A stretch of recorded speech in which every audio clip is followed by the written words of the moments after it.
आज तू बरंच काही खरेदी केलंस. आपण हे सगळं खाणार आहोत काय?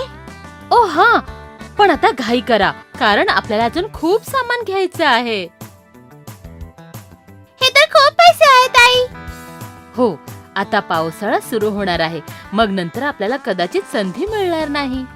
आई, पावसाळा? तुला असं नाही समजणार. मी तुम्हाला एक गोष्ट ऐकवते.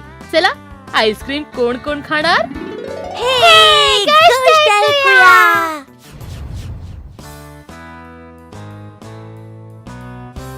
खूप जुनी गोष्ट आहे. एक मुंगी एका जंगलात राहत असे. ती खूप मेहनती होती. दिवस रात्र मेहनत करून ती आपल्या घरातल्यांसाठी गोष्टी गोळा करून आणत असे. उन्हाळा असो किंवा हिवाळा असो, ती खूप मेहनत करत असे. ती इतकी मेहनत करायची कारण तिला आपल्या मुलांचं पोट भरायचं असे. इतकंच नव्हे तर ती जास्त अन्न आणून ते गोळा करून ठेवत असे.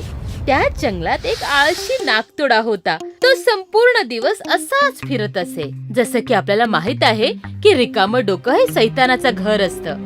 नागतोडा मुंगीवर जळत असे कारण ती खूप मेहनत करायची. माझ्या वाटेतून बाजूला हो नागतोड्या. ही चेरी घेऊन तू कुठे जात आहेस? त्याच्याशी तुला काय करायचंय? मला माझं काम करू दे. तुला इतकी मेहनत करायची काय गरज आहे? तुझ्या या छोट्याशा पोटामध्ये किती अन्न मावणार आहे? नागतोड्या, तुला कामाचं महत्व अजिबातच माहित नाहीये, हो ना? मी आणि काम? हो का नाही? मी काम का करू? मला जेव्हा वाटतं तेव्हा मला माझं अन्न अगदी आरामात मिळतं. वाईट वेळ कधी येईल हे तुला कळणारही नाही. तुला येत्या दिवसांसाठी काहीतरी वाचवून ठेवायला हवं. ए चल दूर हो चल. तू खरंच खूप वेडी आहेस. तुला जे म्हणायचं असेल ते म्हण. परत भेटू आपण. मग असंच झालं. काही दिवसांनंतर तिथे दुष्काळ पडला. त्या वर्षी पाऊसही नाही पडला आणि सगळंच सुकू लागलं. हळूहळू सगळे प्राणी मरू लागले.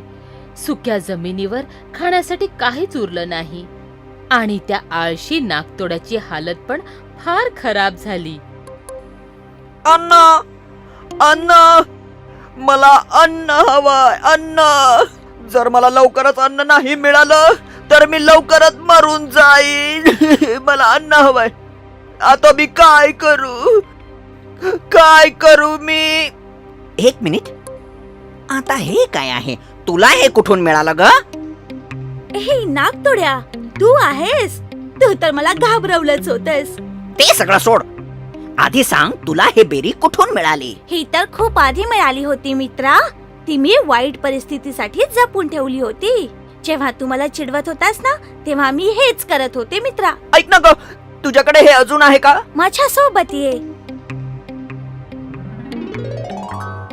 अरे वा, तू इतकं सगळं अन्न साठवलं आहेस तर. इथे अजूनही आहे आणि जर तुला हवं असेल तर तू थोडंसं घेऊ शकतोस. धन्यवाद, खूप खूप धन्यवाद. त्याची आवश्यकता नाहीये. मला असं वाटतं की तू आता गोष्टी जपून ठेवण्याचं महत्त्व जाणलं असशील. तर आता तुम्हाला कळलं असेलच की मी काय करत होते. होय आई, तू पावसाळ्यासाठी एवढ्या वस्तू घेतल्या होत्यास जेणेकरून आपलं खाणं संपू नये. मी माझ्या मुलांना भुकेलं कसं ठेवू शकते? माझे प्रेमळ शायनी आणि साशा. हाय, मी आहे शायनी. जर तुम्हाला मला असंच पाहायला आवडत असेल तर हा व्हिडिओ नक्की शेअर करा आणि हो, हा चॅनलही सबस्क्राईब करायला विसरू नका.